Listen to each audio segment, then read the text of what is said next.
Sahabat entrepreneur, salam hebat luar biasa. Saya kali ini akan membicarakan lagi-lagi tentang topik finansial. Dan di dalam topik finansial ini sebenarnya sudah pernah saya bahas juga di dalam buku Success Before 30. Khususnya di bab pertama masalah mindset. Di situ sebelum Anda hari ini diberikan kemampuan kekayaan yang baik, Anda juga harus membangun mindset-nya dulu. Jadi mindset itu ibaratkan sebelum Anda membangun rumah yang besar, bangunlah dulu kerangkanya. Nah, di sini ada 4 fase dalam kehidupan yang sangat penting. Kalau Anda kuasai, misalnya suatu hari kalau Anda memiliki kekayaan yang banyak, itu bukan karena kebetulan, tapi karena memang Anda punya mindset yang benar. Apa saja selain satu ini?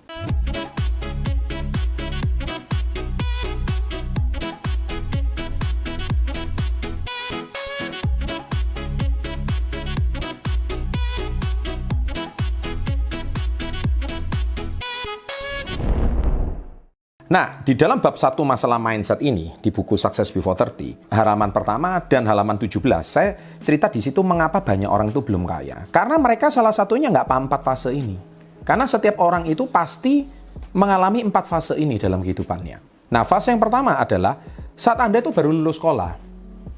Biasanya kan Anda itu dapat uang dari mana sih? Kalau sekolah, kebanyakan kan dapat uang dari orang tua.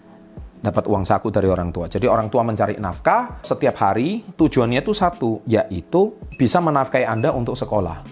Nah, cuman problemnya adalah ketika Anda baru lulus sekolah, disinilah letak kemandirian finansial Anda harus terjadi. Kita tahu kalau di negara barat, ya negara barat loh ya, usia 17 itu batas maksimal tanggungan orang tua.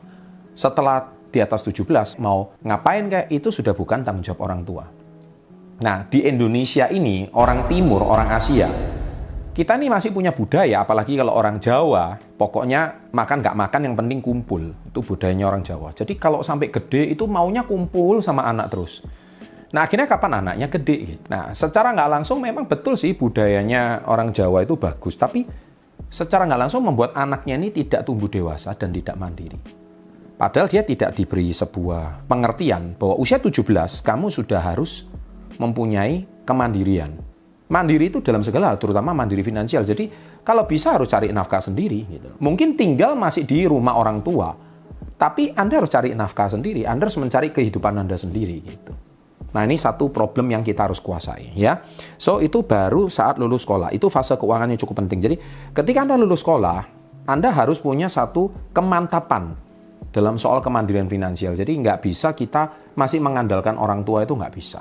Kita harus cari nafkah sendiri, kita kalau mau cari jajan sendiri, mau pacaran sama anaknya orang juga harus cari duit sendiri. Kita nggak bisa lah masih ngandelin orang tua terus. Nah, itu fase pertama yang harus Anda ketahui. Yang kedua, yaitu fase berkeluarga. Nah, karena pacaran sama berkeluarga itu berbeda. Pacaran enak banget, kita nggak ada komitmen, ya kan? Yang cowok tinggal di rumah cowok, yang cewek tinggal di rumah orang tuanya. Nggak ada komitmen untuk tinggal bersama.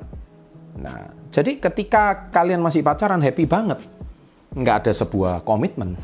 Paling cuma makan, nongkrong, jalan-jalan, nonton bioskop, that's it, ya kan? Tapi kita nggak bisa memutuskan untuk kita harus berkomitmen bangun keluarga. Nah, fase ini harus dimiliki oleh anak muda manapun di seluruh dunia, nggak terkecuali di Indonesia. Oleh sebab itu banyak anak-anak muda yang tidak matang secara financial, akhirnya mereka masih mengandalkan dalam tanda kutip orang tuanya. Sehingga orang tuanya yang masih menafkahi. Nah, itu kan menurut saya nggak cocok banget. Nah, kalau Anda tanya sama saya menikah aja, saya nggak pakai biaya orang tua. Menikah pakai biaya sendiri. Nah, itu artinya kita sudah paham fase keuangan yang mana Anda harus jalani sendiri.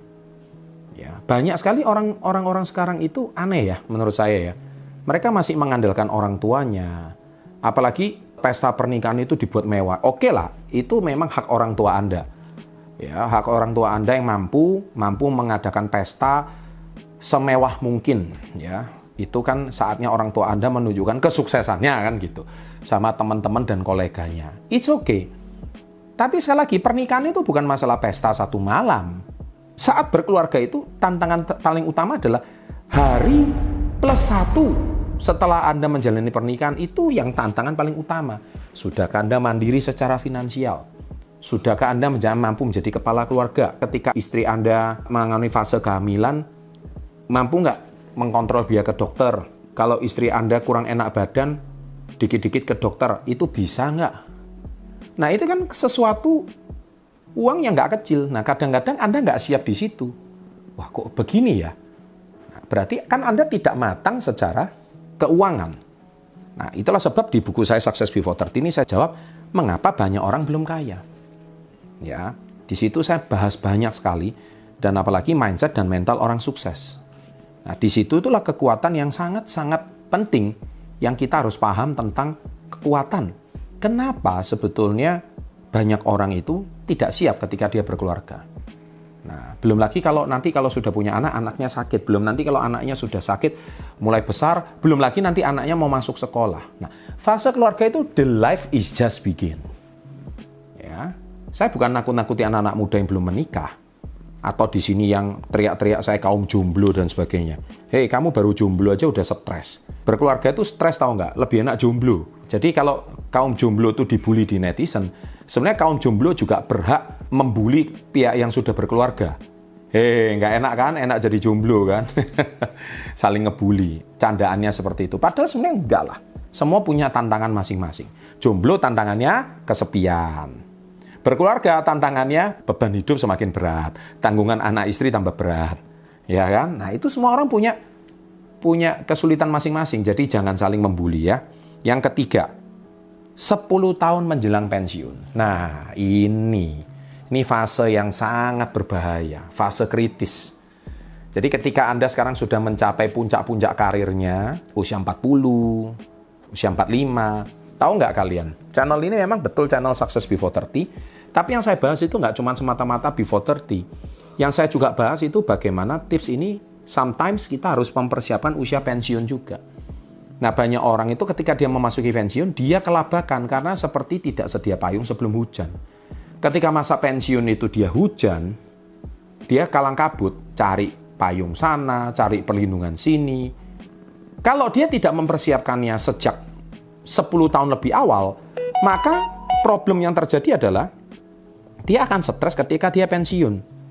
Bahkan nggak sedikit loh yang pensiun itu, mohon maaf, rumah aja nggak punya, dana pensiun juga tidak ada, hidup sudah tua, kemudian anak juga tidak mandiri, akhirnya cuman jadi pengasuh anak cucu, tapi ketika sakit juga bingung harus berobat kemana, harus merepotkan anak cucu juga. Nah, ini loh, banyak orang itu, mereka itu menjelang pensiun, mereka belum siap.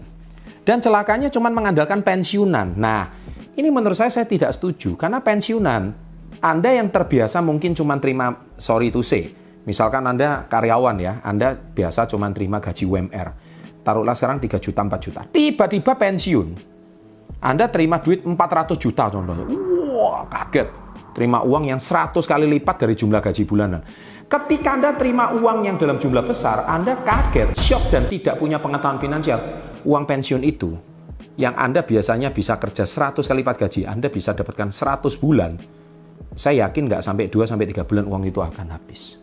Bukannya Anda mempersiapkan bisnis atau pekerjaan baru di saat pensiun, tapi justru Anda malah memfoya-foyakan uang tersebut. Nah, itu yang seringkali terjadi. Dan yang terakhir, yaitu saat masuk usia pensiun.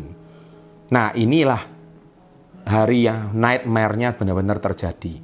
Jadi ketika nightmare ini terjadi, tahukah Anda waktu Anda pensiun, Anda itu sudah nggak punya uang, ya, cuman ngandalin pasangan, ngandalin anak, nggak punya penghasilan pribadi. Sungguh sangat memprihatinkan. Nah, saya sangat menghimbau bagi Anda para sahabat SP30 yang menonton video kali ini, ya, kalau bisa deh jangan mengulang sejarahnya pendahulu-pendahulu kita. Ya, kalau bisa kita itu berharap anak Anda sukses sih sukses lah. Tapi kalau bisa kita jangan pernah mengandalkan ya, anak untuk kehidupan kita pensiun. Itu kalau bisa jangan. Kalau bisa mengandalkan diri sendiri itu yang terbaik. Ya, justru kalau bisa apa yang kita bisa berikan sama anak cucu kita. Ya, anak cucu kalau bisa, kalau dia juga belum beruntung, ya kalau bisa anak cucu bekerja sendiri, kita juga bekerja sendiri. Intinya pensiun itu tidak lagi harus bekerja keras, tapi minimal kita tidak repot secara finansial. Ya, demikian 4 fase ini Kalau mau lebih lengkapnya Anda bisa baca buku Success Before 30. Nah, di sini saya sudah banyak tipsnya, karena mindset itu dibangun nggak cuma di satu video, perlu diulang-ulang, perlu baca buku supaya lebih tajam lagi. Sukses selalu, jangan lupa klik like-nya, dan share. Sukses selalu, dan salam hebat luar biasa.